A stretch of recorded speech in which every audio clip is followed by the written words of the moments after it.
일부 아무것도 가진 게 없다고 느껴질 때 내가 말한다. 경제적으로 실패하였다면 저 아래 낮은 곳으로 내려가라. 체면 때문에 그렇게 하지 못한다고 그 체면에 흠집을 내라. 출발점을 저 낮은 곳에 다시 그어라. 당신이 놓치려고 하지 않는 생활 수준이라는 것을 지워버리고 새로운 출발점에서 무에서 근근히 살아가면서 돈을 모아라. 그러면 돈이 쌓이게 된다. 이것이 실패로부터 탈출하는 비결이다. 스크래치하라. 실패하면 제로점으로 내려가라 중에서. 앞길이 보이지 않을 때 삶이 그대를 속이면 분노하라. 1948년 가난한 어촌에서 엿장수의 딸로 태어나 가발공장, 식당 등에서 일하였고 총으로 쏴 죽이고 싶을 정도로 폭력이 심한 남편을 피해 단돈 $100를 갖고 미국으로 식모살이를 떠난 여자. 미국에서는 식당에서 일하며 대학을 다녔고 76년 미 육군에 들어가 소령으로 예편. 50세가 넘은 나이에 하버드 박사과정에 다니는 여자 서진규. 그녀는 나는 희망의 증거가 되고 싶다. 읽어라. 에서 이만큼 성공하기까지 나에게 가장 큰 힘이 된 것은 반항심과 복수심이다 라고 쓰고 있다. 수차례 그래미상과 MTV상 시상식에서 트로피를 몇 개씩 수상한 미국의 백인 랩 가수 에미넴.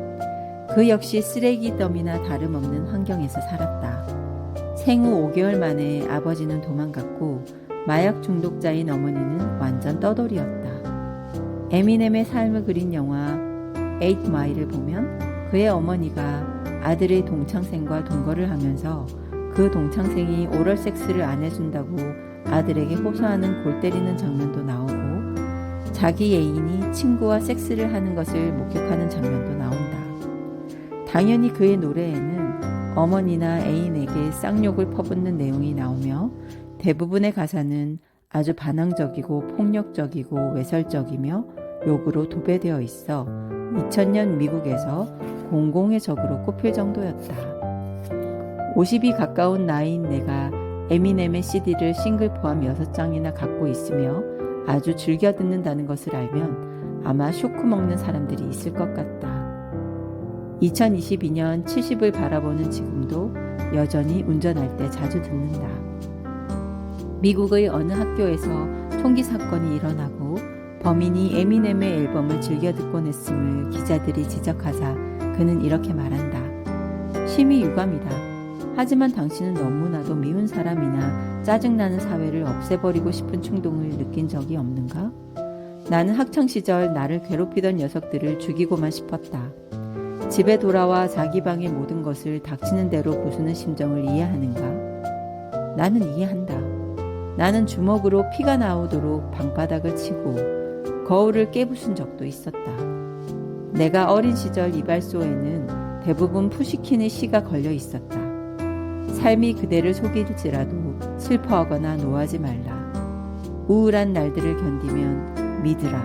기쁨의 날이 오리니. 마음은 미래에 사는 것. 현재는 슬픈 것. 모든 것은 순간적인 것. 지나가는 것이니. 그리고 지나가는 것은 훗날 소중하게 되리니. 나는 이 시가 참 싫었다. 내 삶은 수제비로 범벅이 되어 있는데 슬퍼하지도 말고 노하지도 말라니. 희망은 안 보이는데 견뎌내라니. 세상은 이른바 배웠다는 위선자들로 가득 차 있는데 기쁨의 날이 올 것을 믿으라니. 돈봉투를 안 가져온다고 나를 책망한 담임은 어느 날 모범교사로 칭송을 받고 나중에 교장까지 되었다. 나는 자원 입대하였는데 멀쩡한 부잣집 친구들은 징집 면제되고 그런데 지나가는 시간이 훗날 소중하게 된다니 그것을 나보고 믿으란 말인가. 나는 세상에 대한 나의 분노를 폭발시키고 싶었다. 그래서 영화 쉰들러 리스트의 주인공처럼 세상이 뒤집힐 전쟁을 기다렸던 적도 있다. 그러나 그렇게나 세상을 욕하고 가르침을 줄곧 뱉었지만 정작 나 자신도 크게 다를 바 없었다. 언제나 눈이 시뻘겋게 1억 천금만을 노리며 한탕할 기회만 노렸고 아무 하는 일도 없이 꿈틀거리기만 했다. 카프카의 변신에 나오는 벌레처럼 나는 먹고 싸고 먹고 싸는 그런 존재였던 것이다. 어제가 오늘이고 오늘이 내일이었으며 내일은 다시 어제였다. 조그마한 차이도 없었다. 나는 내가 혐오스러웠다. 내가 분노하여야 할 대상은 세상이 아니었다. 나 자신이었다. 나는 혐오스러운 나의 삶이 너무나도 한심하였고 끝내는 저주스러웠을 정도로 스스로에게 분노하였다. 내가 나를 죽이고 싶었던 적도 어쩌면 그런 혐오감과 분노에서 벗어나지 못하는 절망에서 비롯되었을 것이다. 나는 나를 죽이고 싶을 정도로 내 삶의 주인이 되고 싶었다. 나는 5월의 찬란한 햇살 밑에서 향긋한 꽃내음을 그대로 들이마시며 어깨를 펴고 살고 싶었다. 당신은 어떠한가? 내가 수집하는 것 중에 모형 자전거가 있다. 이미 50개 정도는 되는 것 같아. 인생은 자전거와 같다. 뒷바퀴를 돌리는 것은 당신의 발이지만 앞바퀴를 돌려 방향을 잡는 것은 당신의 손이며 눈이고 의지이며 정신이다. 당신의 발이 생활이라는 이름으로 당신을 움직여주지만 정작 당신의 손은 호주머니 속에 깊이 박혀 있는지도 모른다. 정작 당신의 눈은 당신 앞에 놓인 길을 바라보지 않고 옆에서 빠른 속도로 지나가는 오토바이들과 스포츠카만 부러운 마음으로 바라볼지도 모른다. 때문에 비록 열심히 페달을 밟고는 있지만 당신이 탄 자전거는 제자리를 맴돌 뿐이다. 만일 당신이 말초신경이나 자극하는 것들에 현혹되어 채팅, 게임, 공짜 사이트, 복권, 유명 브랜드 상품, TV, 술, 도박, 경마 등 일확천금과 한탕주의의 망상에만 몽롱하게 사로잡혀 있다면 당신이 바로 그렇게 제자리를 맴도는 사람이다. 그렇게 삶에 질질 끌려다니며 제자리를 맴도는 사람들이여. 이제는 그 삶을 정면에서 바라보아라. 비겁하게 외면하지 말라. 그 삶이 자랑스러운가? 이제는 그 삶에 대해 분노할 때가 되지 않았는가? 파충류와 포유류의 차이 중 하나는 파충류는 본질적으로 화를 내거나 기쁨을 내는 능력이 없다는 것이다. 뇌에서 그런 역할을 하는 변형계가 퇴화되었기 때문이다. 악어쇼에서 악어를 때려도 악어가 화를 내지 않는 이유가 거기에 있다. 당신의 삶이 분노할 대상임에도 분노하지 않는다면 이미 당신의 뇌는 썩어버린 것이다. 차라리 강물에 빠져 죽어버려라. 하지만 이제라도 삶이 당신을 속인다고 생각되면 그 삶을 던져버려라. 내동댕이 쳐라. 삶은 한 번뿐이다. 삶의 비굴하게 질질 끌려가지 마라. 명심해라. 당신이 분노하여야 할 대상은 이 세상이 아니다. 당신의 현재 삶에 먼저 슬퍼하고 분노하면서 NO라고 말하라. Say no. 그리고 당신의 삶을 스스로 끌고 나가라. 당신이 주인이다. 돈독이 올라야 부자가 되는 줄 아는가? 투자 기법을 몰라서 부자가 못 되는 줄 아는가? 절대 아니다. 일확천금의 기회가 있다고 생각하는가? 꿈 깨라.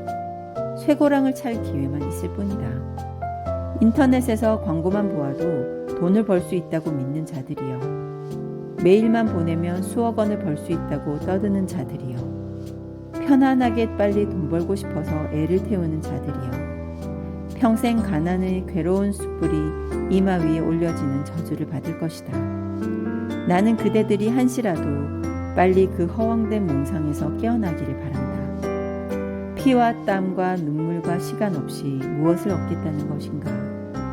그럼에도 불구하고 사람들은 그저 물만 부으면 되는 컵라면 같은 순간적인 인스턴트 재테크 지식만 찾는다.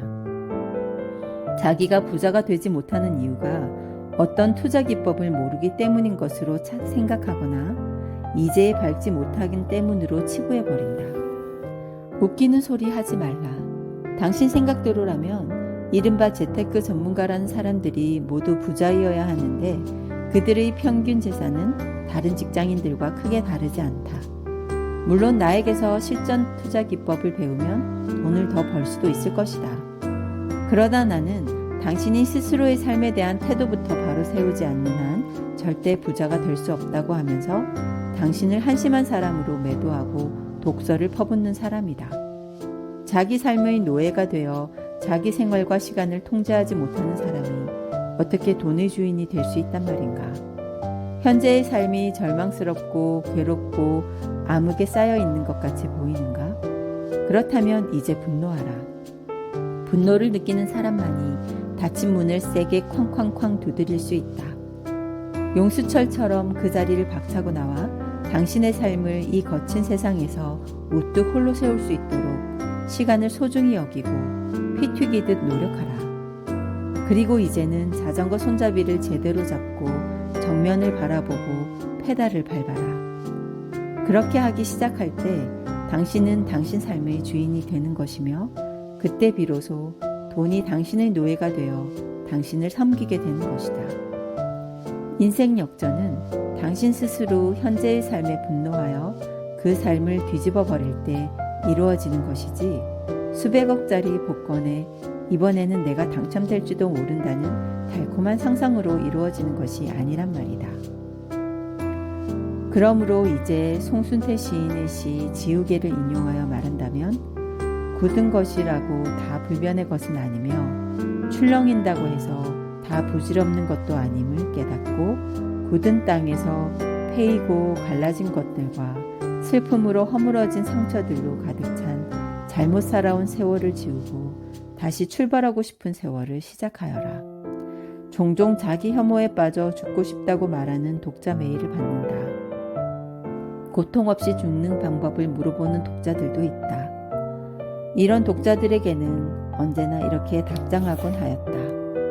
너 자신을 죽이고 싶다면 그 죽이고 싶은 인간을 머릿속에서 끄집어내어 제3자 입장에서 살펴보아라. 불쌍하고 가련한 모습이 아마 하나둘이 아닐 것이다. 길거리에서 그런 사람을 만났다고 치자. 어떻게 할 것 같은가? 칼로 찔러 죽이겠나? 아니면 이런 사람도 있구나, 불쌍하구나 생각하면서 뭔가 이끌어주고 도와주고 싶어질까? 아마도 후자일 것이다. 바로 그 마음을 너 자신에게 가져라. 너 자신을 불쌍히 여기고 보살펴라.